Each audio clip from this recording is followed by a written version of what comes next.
Hello, I'm John Rossi, a touring drummer with a love of all things animal. When I'm on the road, I visit as many zoos, aquariums... Hey, wait a minute. What's going on? Hey, what's going on there? Hello? Hello? Hello? We interrupt your regularly scheduled program to bring you Rossifari Zoo news. News you can use from the world of zoos and conservation. Every week, we bring you breaking news and analysis from around the globe, featuring the animals you love and the people who care for them. And here's your anchorman, John Rossi. Hello, hello, hello, and welcome back to Rossifari Zoo News, your look at everything going on in the world of zoos, aquariums, conservation, and general animal weirdness. And, you know, sometimes we discuss my life weirdness, and I guess this will be one of those weeks.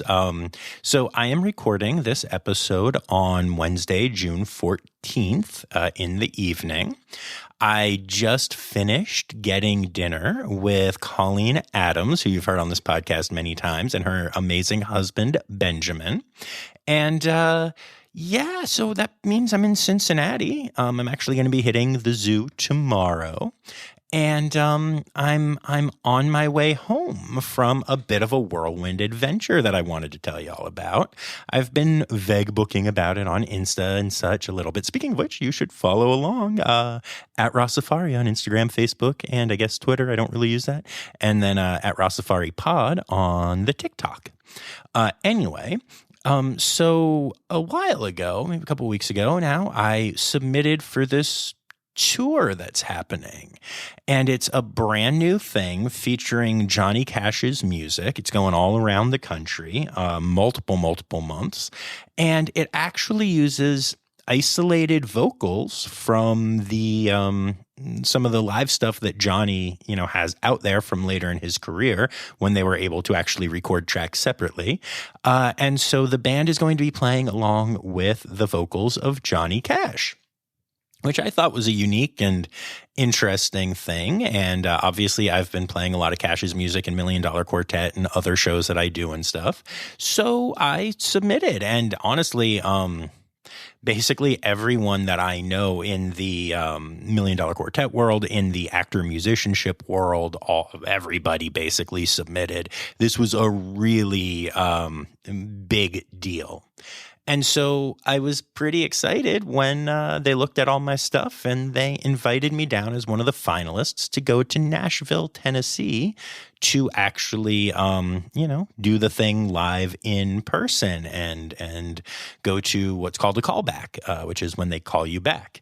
The name doesn't live up quite as well when it starts off as digital and then goes to person. But it's a callback. And so out of everyone I know who submitted, myself and my friends Steve and Jen, who are actually a married couple who play guitar and sing, and she plays auto harp and a little piano and stuff. We were the only ones in my world who got the callbacks. So I thought that was pretty cool. And I knew that a lot of Nashville session cats who will just take, any kind of gig that comes up like that submitted as well. And it seems like a lot of those people got the callback as well. So on Tuesday, I went to, well, first of all, I'll tell you the whole story. So on Sunday, I closed my most recent MDQ in Media, Pennsylvania, and immediately hopped in my car and drove to Knoxville, Tennessee. Actually, that's a lie. That was a long drive. I drove to Wytheville, Virginia, I think was the name. And then I slept, and then I woke up the next morning and I drove to Knoxville, Tennessee. And unfortunately for y'all, this was such a last minute thing that, I literally didn't know until 2 days before that I was going.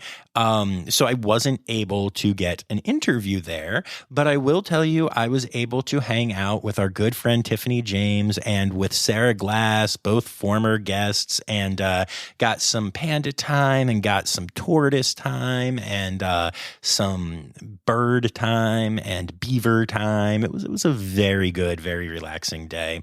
And Tiffany and I had a bunch of wonderful chats, really, and it was awesome. It was great hanging with both of those lovely humans. It made me really, really happy. It's cool to have those connections and just be hanging out with friends. Also, if you don't remember, Sarah Glass is the person who runs the SSP for Red Pandas.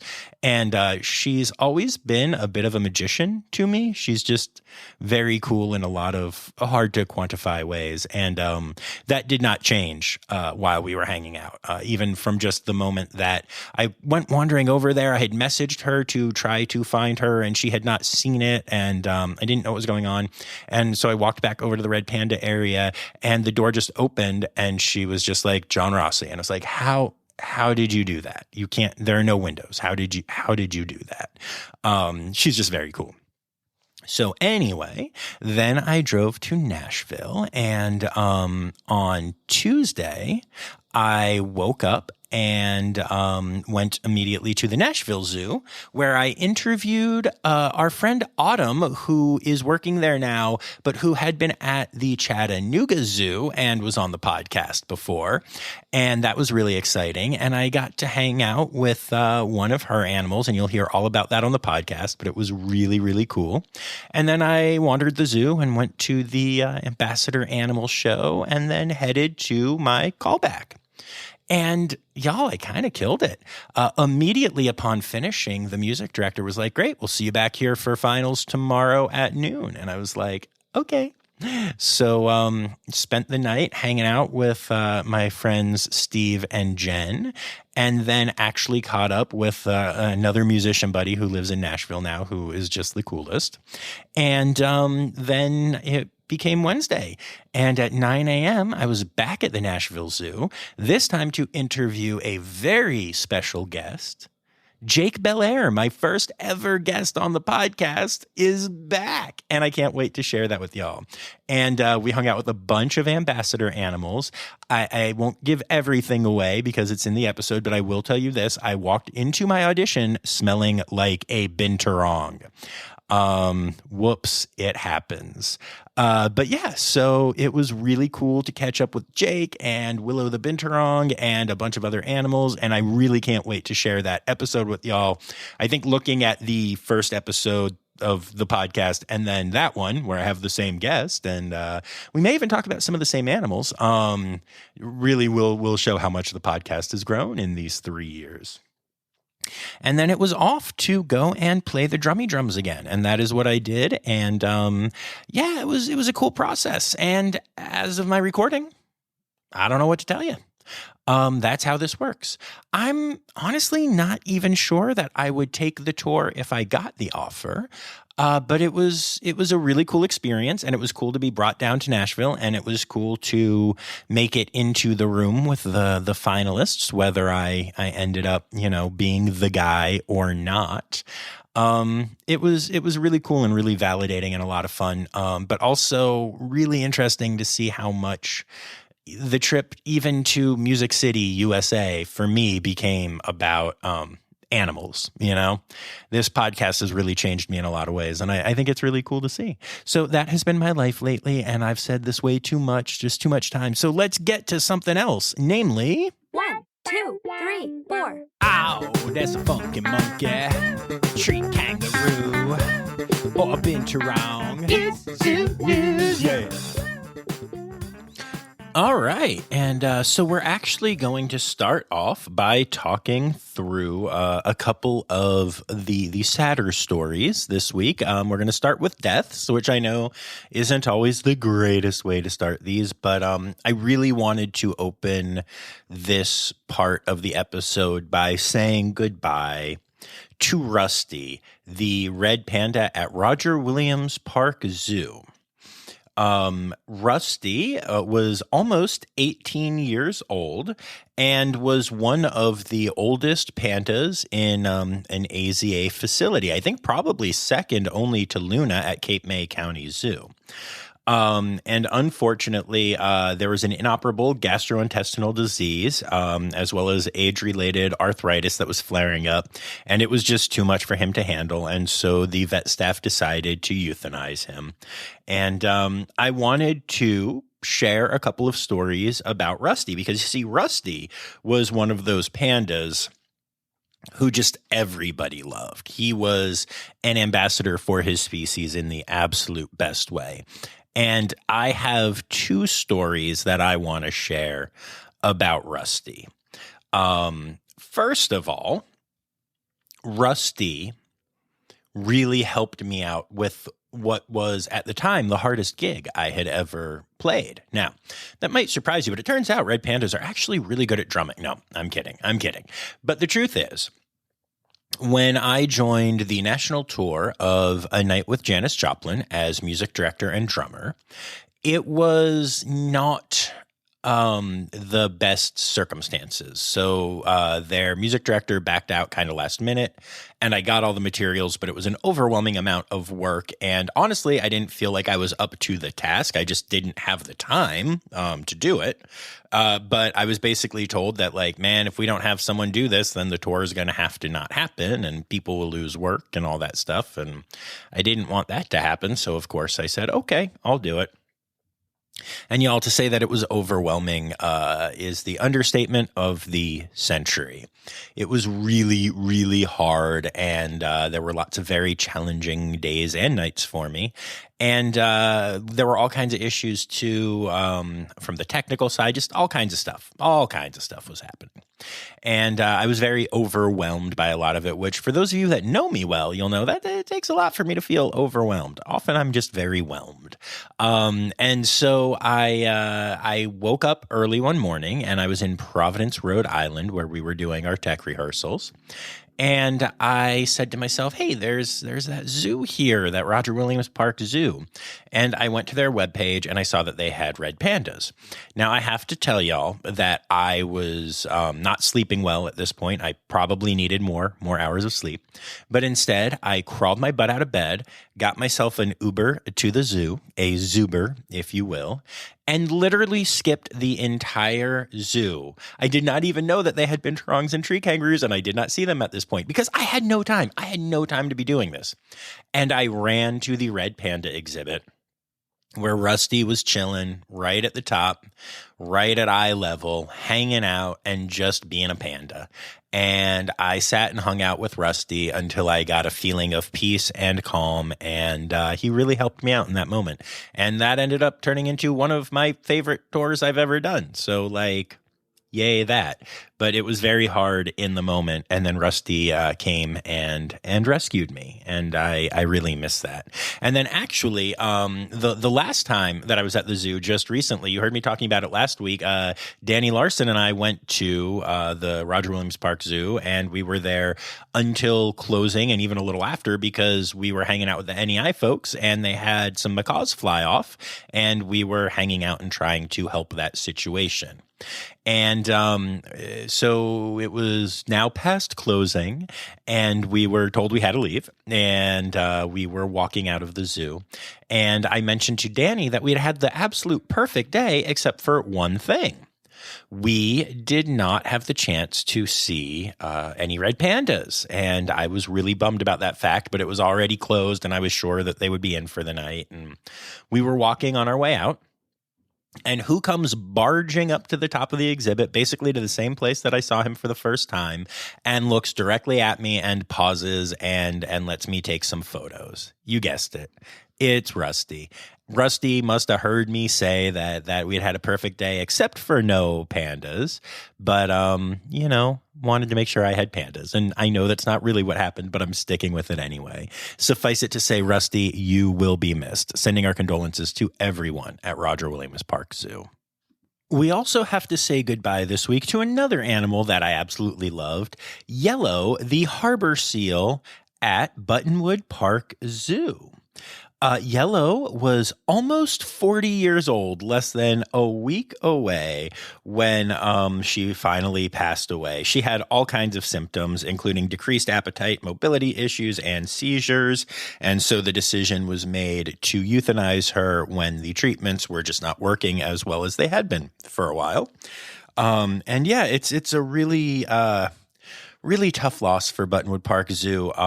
Yellow was an amazing seal. She was really sweet, but also had a lot of sassiness to her, and is one of those animals that keepers in particular really loved working with.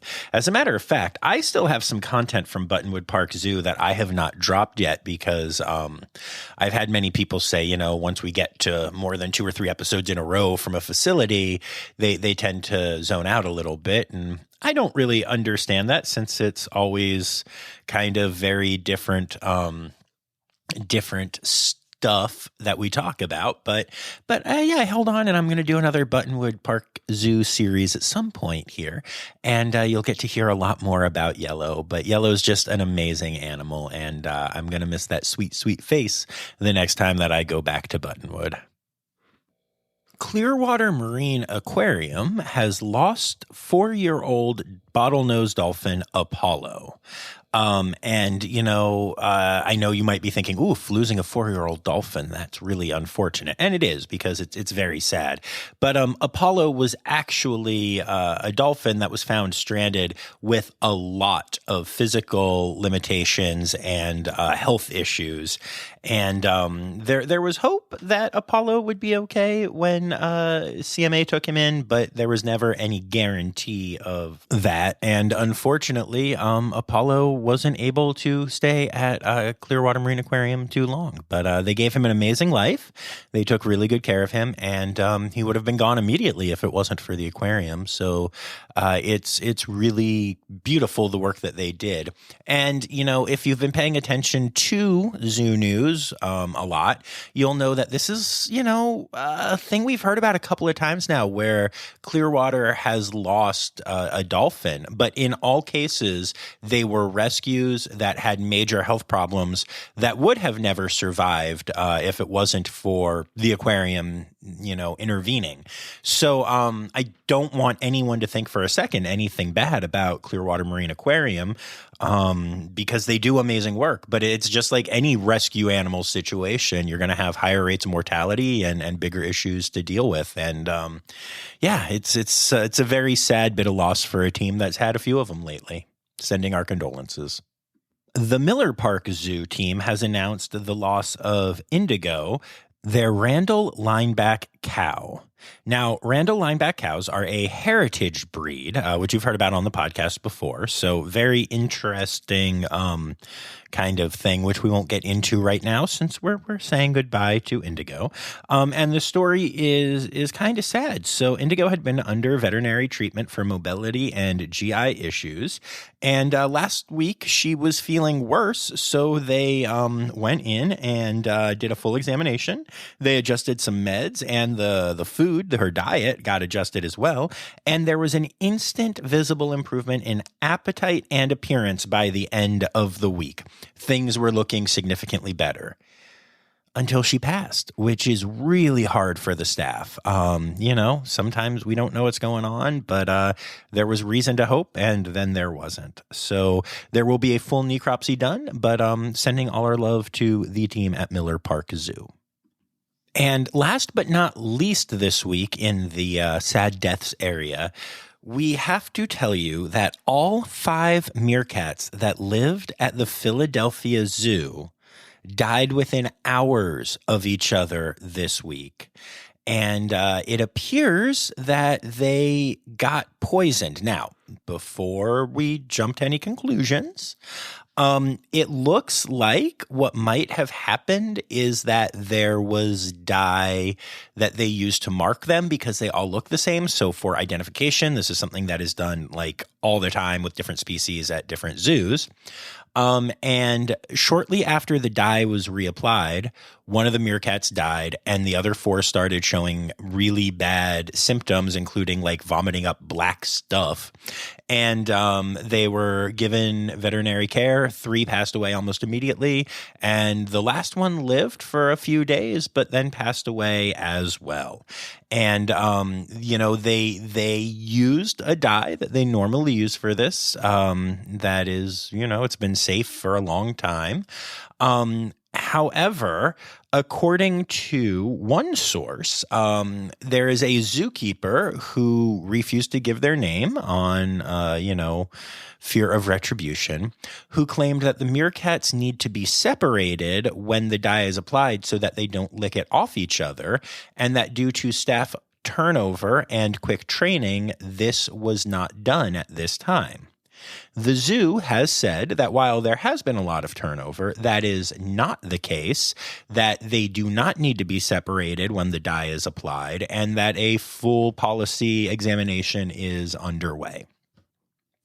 It was worth mentioning that just because it, supposedly is a zookeeper, and the news source that spoke about it seems very legitimate, and I would hope that they vet these things. But I don't like going into conspiracy theories. The Philly Zoo is a great zoo. They do a lot of amazing work. So I'm going to give them the benefit of the doubt for now in my own mind. And, hopefully necropsies and this investigation will turn up more. And it's not just an internal investigation. The Philly Zoo, the U.S. Department of Agriculture, and the AZA are all doing a joint investigation. So hopefully we get to the bottom of what happened here soon. And hopefully the zoo is able to learn from it, and no other meerkats at other zoos have the same thing happen or anything like that. Terrible loss. I feel so bad for everyone at Philly. And of course, we like to balance those sad stories out with some birth announcements. So the first one is, y'all, it's getting a little ridiculous. Hello, my name is Bekah Robinson. I'm the PR and digital marketing coordinator here at the Greensboro Science Center, and I have with me... Hi, this is Kelly Roush, and I am the red panda lead keeper here at the Science Center. So, Kelly, we have a pretty big announcement. I know John is super excited about it. Yes, we do. On May 26th, we had 2 red panda cubs born here at the Science Center, a male and a female.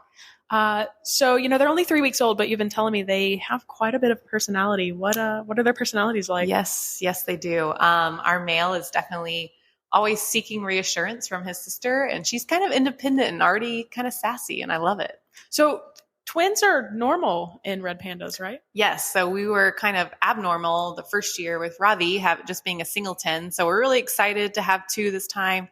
They can interact more and play with each other. So it's going to be a lot of fun. Yeah, I'm excited to see how they interact with each other when they get a little bit older. I know. So cute. They're already so cute, yeah. John. And, I just want to put in here, and I'm sure you can, maybe you agree, maybe you don't. But John, we're not just making babies to impress you. I mean, it seems that way, though. I mean, maybe we might be. We might be just kind making of a pattern. Do you notice us? Are we your favorite now? I hope so. One last thing, Kelly. So Robbie, speaking of, he's got a pretty big day coming up. Yeah, he does. Next Tuesday on the 20th of June. I was like, what month is it? It's going to be his first birthday. So we're going to have a fun smash cake for him and hopefully some new toys because we all know he loves his stuffed animals. So hopefully some people come out and get to see his birthday party.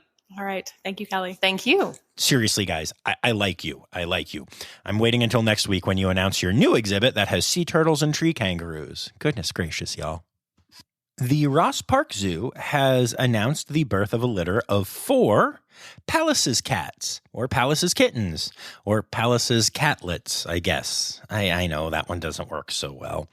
But anyway, the cool thing about this, other than, 4 new Pallas's cats being born, is the fact that they were actually born on International Pallas's Cat Day, which is just really fun. There are 2 new chinchillas at the Trevor Zoo that were recently born there. And actually, in the announcement, the Trevor Zoo also announced that chinchillas now have their own AZA SAFE program, Saving Animals from Extinction. And I did not know that. It wasn't like the official announcement of the program. It was just something that I did not know and I thought was really cool. So yay chinchillas, yay Trevor Zoo, and yay SAFE programs. That's very cool. There has also been a mongoose lemur born at the Jacksonville Zoo. And that's a really rare species to see, so is very cool.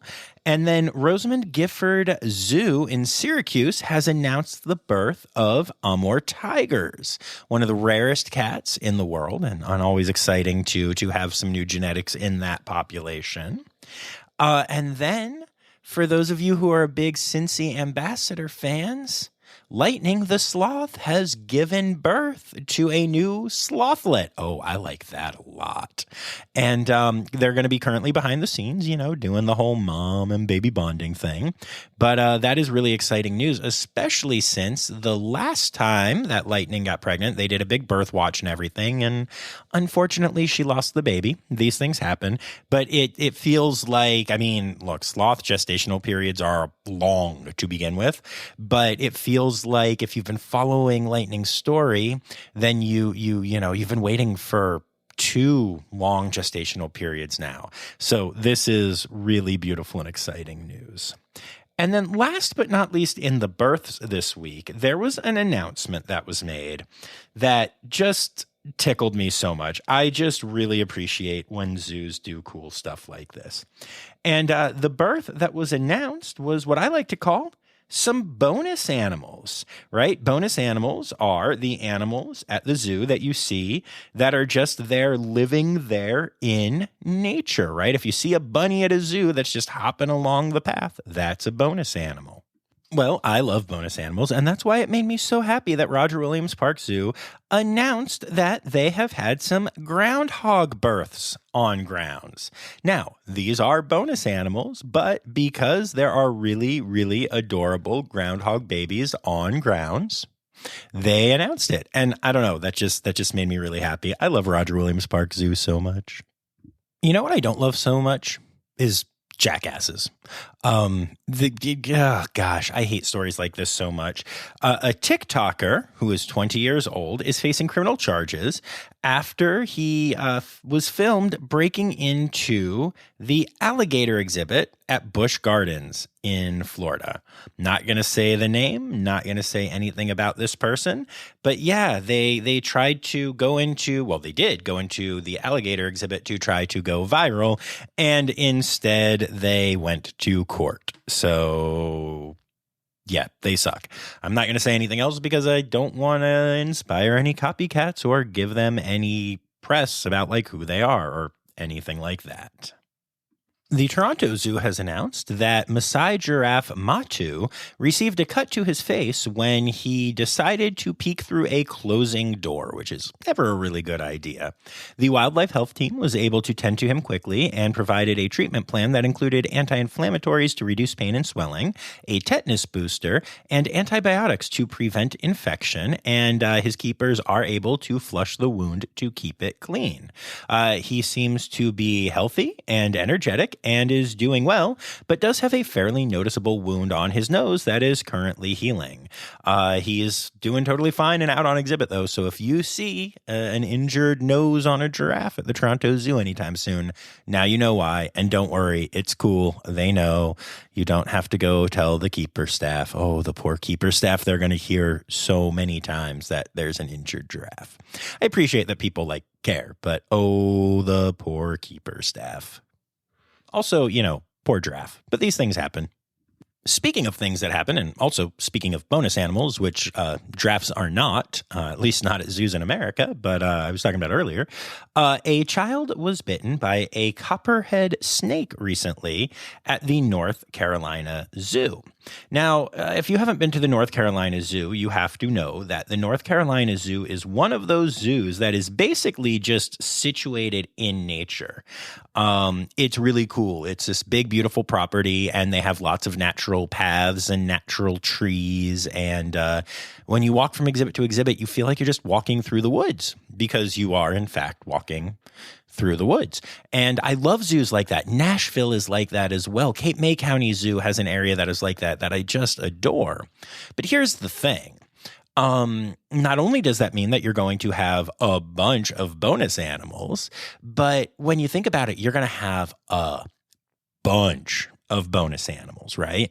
Because first of all, this is relatively protected land, right? Like people are there, but not in the less developed parts, which a lot of zoos have a lot of parts that are not developed. As a matter of fact, I was recently at the Nashville Zoo and found out that their total development, and this is not a small zoo, is less than half of the land that they own right now, which is incredible to think about.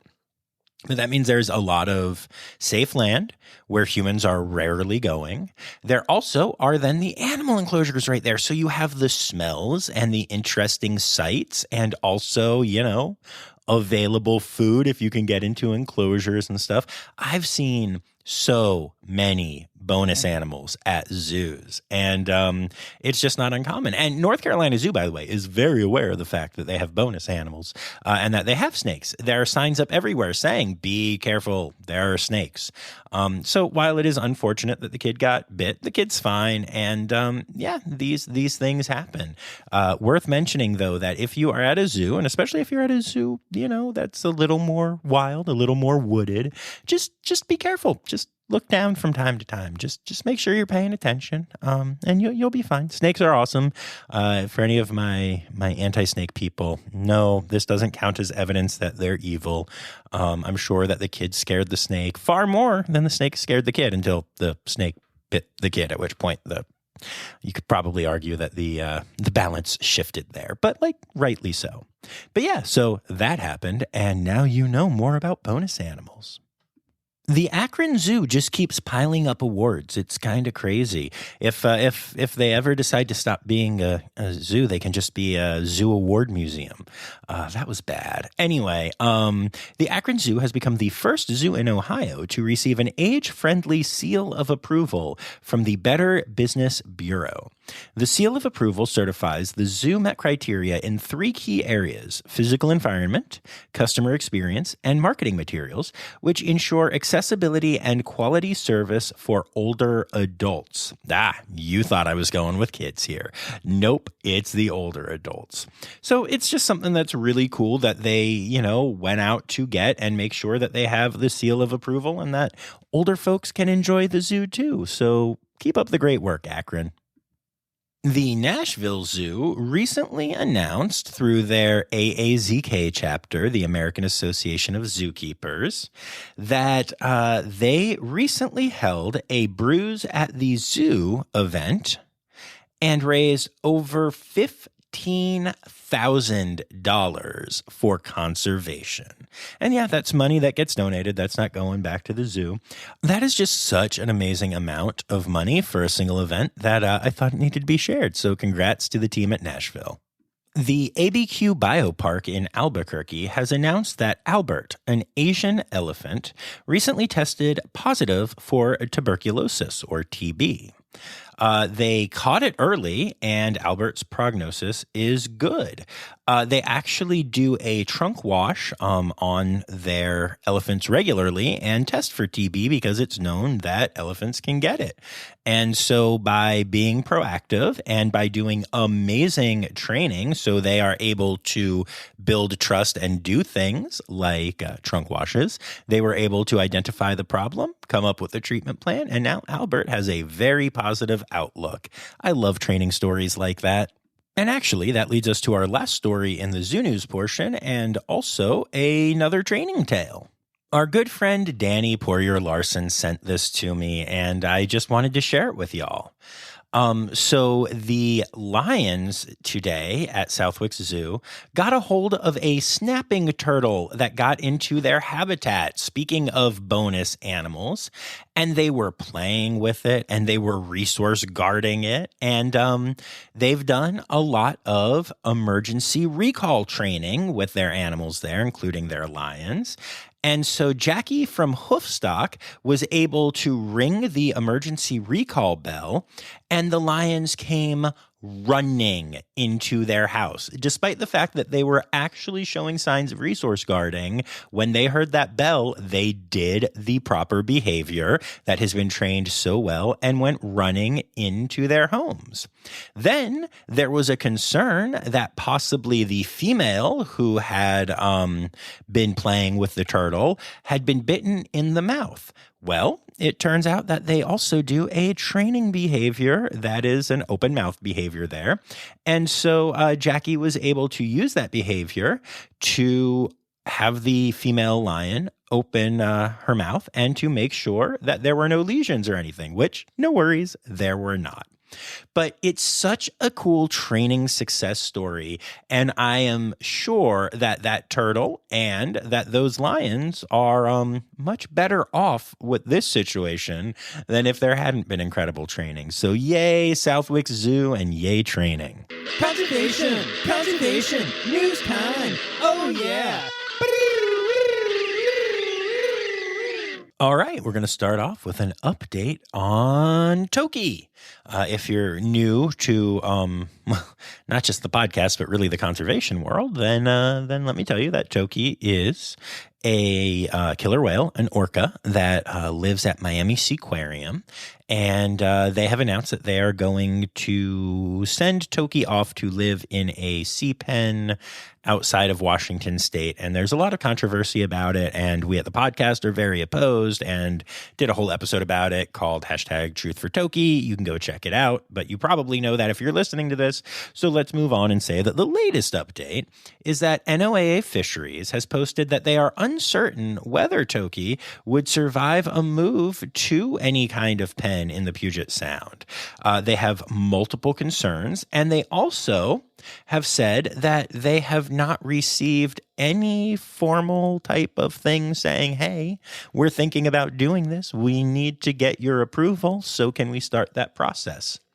Again, I'm not saying that the whole thing is a publicity stunt or a hoax, but I'm saying that when you find out that NOAA Fisheries has heard nothing about it and would have to sign off on this, it's looking more and more like a hoax. And also, will they sign off on it if they're already posting their concerns publicly when they haven't even been officially asked to look into it by the Dolphin Company or Miami Seaquarium? These are the things that I wonder, and we'll have to see how this all plays out. Speaking of orcas, and I'm cheating on conservation news a little bit here because a lot of these are actually zoo and aquarium based, but they're just kind of more conservation-y, so I'm putting them in here. The New England Aquarium actually spotted 4 killer whales swimming together. These 4 animals were among nearly 150 whales and dolphins that were spotted on a 7-hour surveillance flight, where they were, trying to just do an aerial survey of some of the water. And it's really rare that orcas hang out together, and seeing 4 swimming together is really interesting. And, again, I'm trying to not be too conspiracy theorist or too goofy here, but there's been a lot of weird orca behavior. And I joked around recently, saying that it's about Toki and they're protesting. And I know that's not true. But, it does make you wonder when you start seeing a species behave differently in different ways multiple times. Is there something going on? Is there something we don't know about? Are we seeing some weird evolution? Are they going to grow legs and attack us on land? See, I went goofy again. But all joking aside, it does make you wonder if there is something going on. Don't forget that right before the Earth was destroyed, all of the dolphins left, just leaving some stuff that basically said, so long and thanks for all the fish.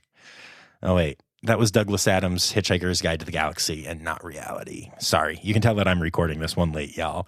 But yeah, it's interesting to see this behavior and wonder if it's just some new trend or just we're seeing some random behaviors, possibly just because we're doing such a better job keeping track of the orcas out there right now because of technology. It's hard to say. There's a really cool conservation effort going on right now to help save zebra sharks that is called ReShark. It's a program in which 44 partner aquariums source shark eggs that are flown to Indonesia to be raised at a conservation center there. And after hatching, the young pups or sharklets are cared for by marine biologists, which are known as shark nannies, which I just love. They live in special tanks until they are big enough to go to sea pens where they learn to forage for their own prey. And then finally, once they get their final health check, they're released into patrolled marine protected areas where zebra sharks have vanished because of overfishing. This is an absolutely incredible initiative that currently has 75 partners from 15 countries that have united to put sharks back where they belong. An absolutely incredible story. I'm so excited to be able to share with y'all. All right, so here's another one of those zoo, not zoo stories. The Akron Zoo recently announced that the pups that they had, the red wolf pups that were cross-fostered back in 2021, meaning that they were put into the dens of mothers in the wild and then hopefully were not going to be, kicked out, which in this case it was very successful. Well, it turns out that one of those females recently gave birth to her own pups, which is a huge win as all red wolves are needed right now. It actually was done through U.S. Fish and Wildlife Services. They introduced the female to a male from the Endangered Wolf Center, and the two welcomed 3 pups this spring. And the U.S. Fish and Wildlife Service was keeping the family in an acclimation pen and has now released them out into the wilds of North Carolina. So that population, while super decimated, does continue to grow because of amazing conservation efforts like this. It turns out that firefly populations are diminishing all around the world. Now, my question for you, and since you're listening to this on a podcast and I can't hear you, shout out your answer anyway, especially if you're in a crowded place, is do you call them fireflies or lightning bugs? I'm curious. I always knew them as lightning bugs, and then I found out that they're called fireflies to a lot of people. So there you go.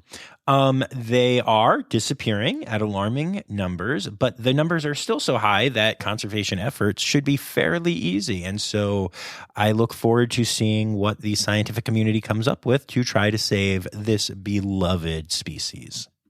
There has been a controversial conservation effort that we've talked about on here before, which is the removal of tranquilized rhinos' horns in order to stop poachers from having anything to poach them for.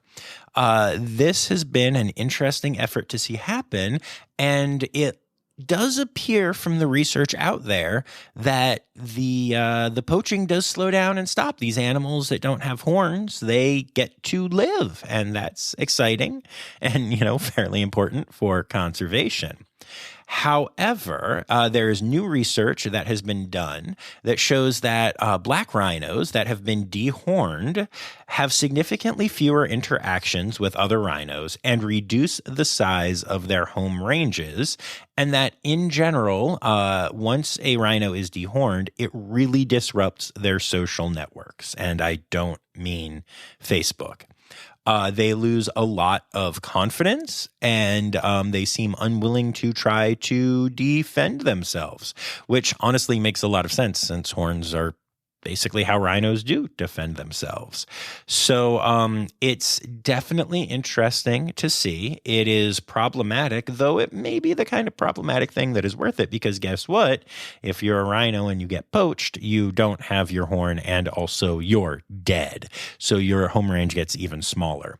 But these are the types of things that we need to think about with conservation. If we are changing the behavior of these animals, that's something to worry about.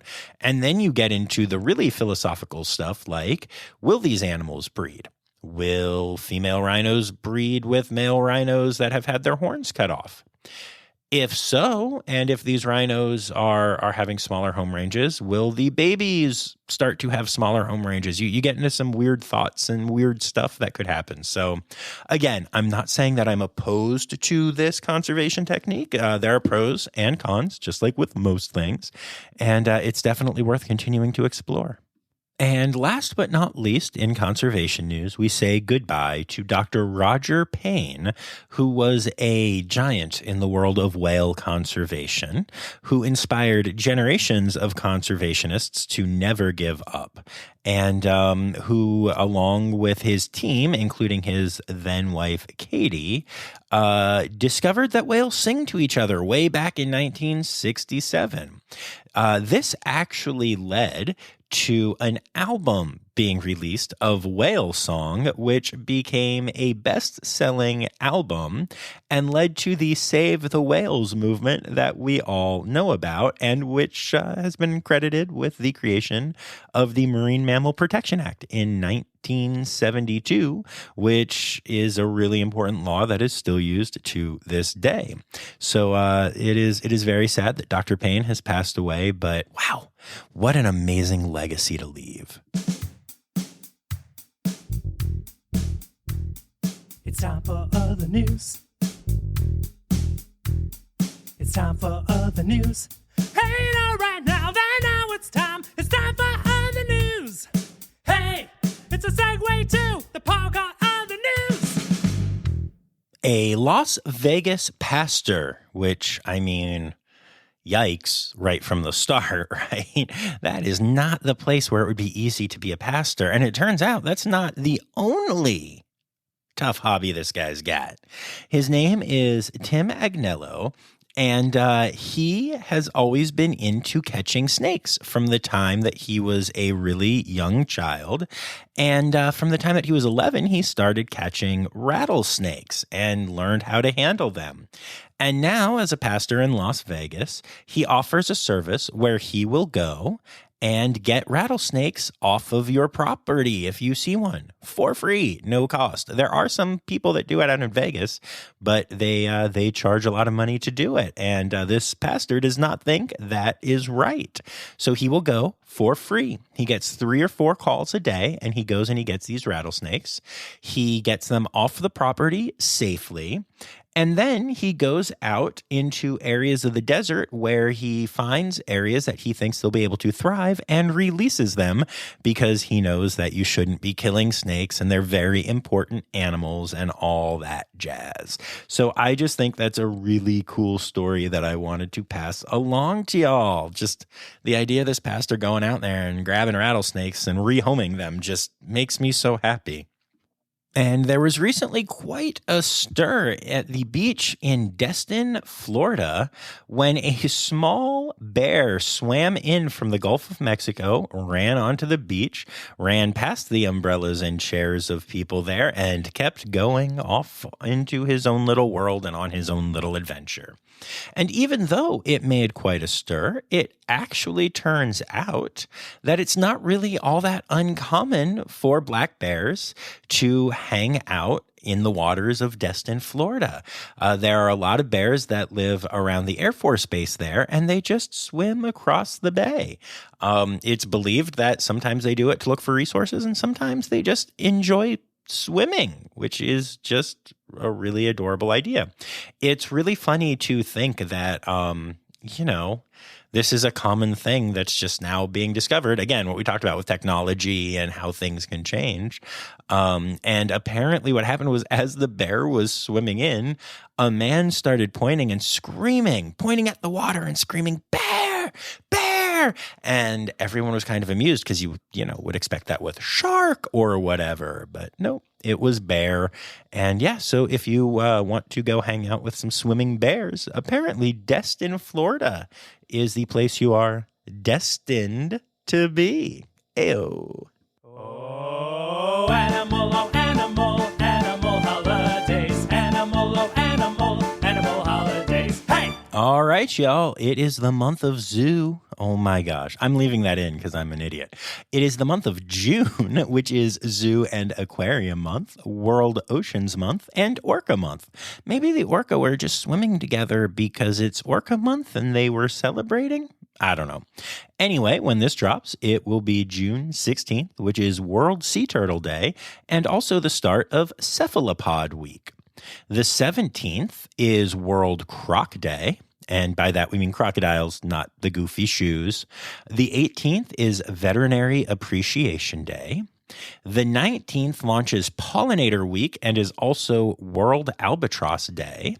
The 20th is both American Eagle Day, and again, we're talking the bird, not the brand of clothing, and International Horseshoe Crab Day.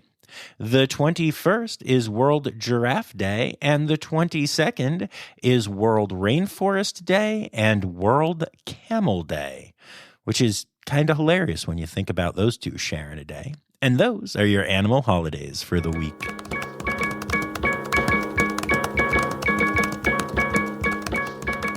All right, and there you have it, folks. Another episode of Rossifari Zoo News. I would like to say thanks to all of my patrons, especially my Red Panda level patrons, Laura Schenk, Kristen Dickey, and Stephen Williamson, and remind y'all that you can go to patreon.com/Rossifari and support the podcast for as little as $3 a month.